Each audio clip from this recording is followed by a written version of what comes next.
जय हिंद साथियों। तो आज की इस वीडियो में आपका स्वागत है। तो आज एक फिर नई वीडियो आपके लिए लेकर आया हूँ, जिसमें आज हम चर्चा करेंगे समानता की अवधारणा की व्याख्या कीजिए। तो चलिए वीडियो को, अगर हम वीडियो के बारे में ज़्यादा बताने लगे तो वीडियो बहुत ज़्यादा लॉन्ग हो जाएगा, इसीलिए हम शॉर्टकट में हम चर्चा करते हैं। समानता की अवधारणा की व्याख्या कीजिए, यानी समानता के बारे में चर्चा करेंगे। यदि आप ये वीडियो देखते हैं तो समानता से रिलेटेड हर क्वेश्चन आपके दिलो दिमाग में छप जाएगा। तो चलिए वीडियो को आगे हम शुरू करते हैं और आगे बढ़ते हैं। मानव समाज में समानता एक अत्यंत महत्वपूर्ण राजनीतिक और सामाजिक आदर्श है। लोकतंत्र, न्याय और मानवाधिकार जैसा सिद्धांत समानता पर आधारित है। समानता का अर्थ यह नहीं कि सभी व्यक्ति हर दृष्टि से बिल्कुल एक जैसा हो, बल्कि इसका अर्थ यह है कि सभी व्यक्ति को समान और अवसर, समान और अधिकार और समान सम्मान प्राप्त हो। यानी बोल रहा है कि समानता का अर्थ ये नहीं है कि हर व्यक्ति को एक बराबर उसका मतलब सामाजिक स्तर पर पैसा हो या हर चीज़ हो, नहीं, ये नहीं होता है। इसका अर्थ ये है कि सभी व्यक्तियों को समान अवसर, समान अधिकार और समान सम्मान प्राप्त हो।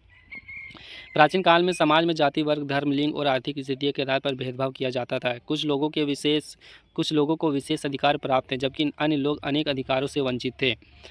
आधुनिक लोकतांत्रिक व्यवस्था ने इस असमानता को समाप्त करने का प्रयास किया और समानता को एक महत्वपूर्ण सिद्धांत के रूप में भी स्वीकार किया है। भारत के संविधान में भी समानता को मौलिक अधिकार के रूप में स्थान दिया गया। समानता सामाजिक न्याय और लोकतंत्र की आधारशिला मानी जाती है।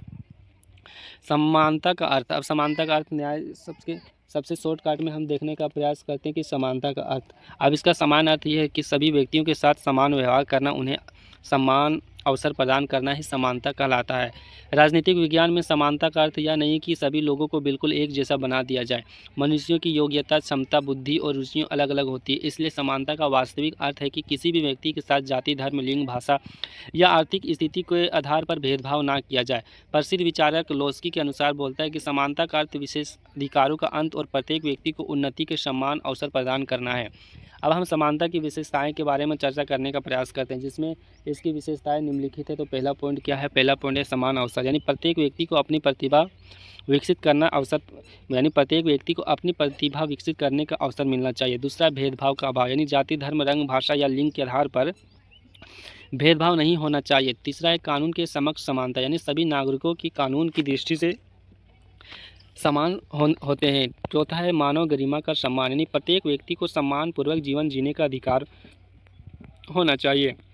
पांचवा है लोकतंत्र का अधिकार, यानी समानता लोकतांत्रिक व्यवस्था की आधारशिला है। अब समानता के प्रकार को हम देखने का प्रयास करते हैं कि आखिर देखेंगे कि समानता के कितने प्रकार है, कौन कौन सा प्रकार है। तो राजनीतिक विज्ञान में समानता को कई भागों में विभाजित किया गया, जिनमें आता है पहला प्राकृतिक समानता। प्राकृतिक समानता का अर्थ है कि सभी मनुष्य जन्म से ही सम्मान और मानव गरिमा के अधिकारी हो। यद्यपि लोगों की शारीरिक और मानसिक क्षमताएं अलग अलग हो सकती है, लेकिन फिर भी प्रत्येक व्यक्ति का मानव मूल्य समान होना चाहिए। मतलब इसमें बोला जाता है कि लोगों के बुद्धि या शारीरिक या मानसिक क्षमताएं अलग अलग हो सकती है, लेकिन उसे मानव का मूल सम्मान एक जैसा देना ही ज़रूरी होता है। इसका महत्व क्या होता है कि मानवाधिकारों की रक्षा होता है, मानव गरिमा का सम्मान मिलता है, सामाजिक सद्भाव उत्पन्न होता है। दूसरा आता है नागरिक समानता, यानी नागरिक समानता का अर्थ है कि सभी नागरिकों को समान नागरिक अधिकार प्राप्त हो। उदाहरण के लिए अभिव्यक्ति की स्वतंत्रता, धर्म की स्वतंत्रता, शिक्षा का अधिकार, संपत्ति रखने का अधिकार, ये क्या है? ये सब सारे अधिकार संविधान में दिया गया है। इसका महत्व ये हो जाता है कि नागरिक समानता लोकतंत्र को मजबूत बनाती है। तीसरा होता है राजनीतिक समानता, यानी राजनीतिक समानता का अर्थ है कि सभी नागरिकों को राजनीतिक में भाग लेने का समान अधिकार प्राप्त हो। उदाहरण के लिए आता है मतदान का अधिकार, चुनाव लड़ने का अधिकार, राजनीतिक दल बनाने का अधिकार। तो इसका महत्व ये हो जाता है कि लोकतंत्र की सफलता राजनीतिक समानता पर निर्भर करती है। चौथा पॉइंट आता है सामाजिक समानता, यानी सामाजिक समानता का अर्थ है कि समाज में सभी व्यक्ति को समान सम्मान प्राप्त हो। इससे क्या होगा कि जाति प्रथा का विरोध हो जाएगा, छुआछूत खत्म हो जाएगा, स्त्री पुरुष समानता एक जैसा रहेगा। तो इससे सामाजिक एकता बढ़ जाएगी और भाईचारा भी बढ़ जाएगा। पांचवा आता है आर्थिक समानता, यानी आर्थिक समानता का अर्थ यह नहीं कि सभी लोगों की आय समान हो, बल्कि इसका अर्थ ये है कि प्रत्येक व्यक्ति को जीवन की मूलभूत आवश्यकता प्राप्त हो जाए। इसी को कहते हैं आर्थिक समानता। इसमें क्या होता है कि इसमें रोज़गार का अवसर प्राप्त हो, उचित वेतन मिलता हो, गरीबी उन्मूलन खत्म हो जाए, आर्थिक सुरक्षा प्रदान हो जाए। तो इससे क्या होगा? तो आर्थिक असमानता सामाजिक तनाव पैदा नहीं करती है। छठा आता है कि कानूनी समानता, यानी कानूनी समानता का अर्थ है कि सभी नागरिक कानून की दृष्टि में समान हो। उदाहरण के लिए समान कानून, समान दंड व्यवस्था, न्यायालय तक समान पहुँच। इससे क्या होगा कि न्याय की स्थापना होती है। अब समानता और स्वतंत्रता का संबंध देखने हैं। समानता और स्वतंत्रता दोनों लोकतंत्र के महत्वपूर्ण स्तंभ है। यदि केवल स्वतंत्रता हो तो शक्तिशाली लोग कमजोर का शोषण कर सकते हैं। यदि केवल समानता हो और स्वतंत्रता ना हो तो व्यक्ति की रचनात्मक और विकास बाधित हो सकती है।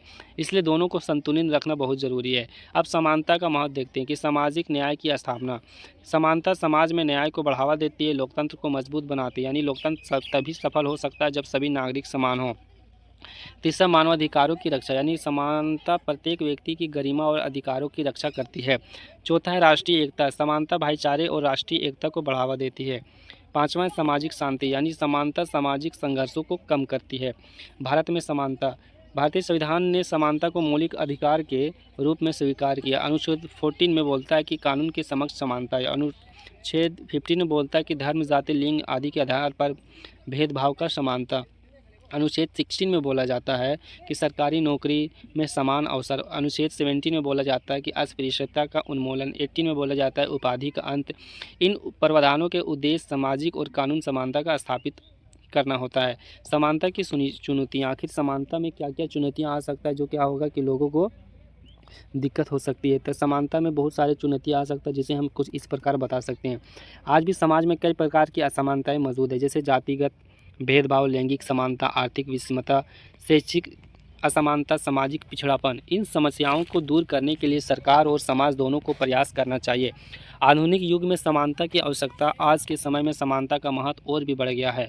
वैश्वीकरण, तकनीकी विकास और लोकतांत्रिक मूल्यों के कारण लोगों ने अधिकारों के प्रति जागरूकता बढ़ी है।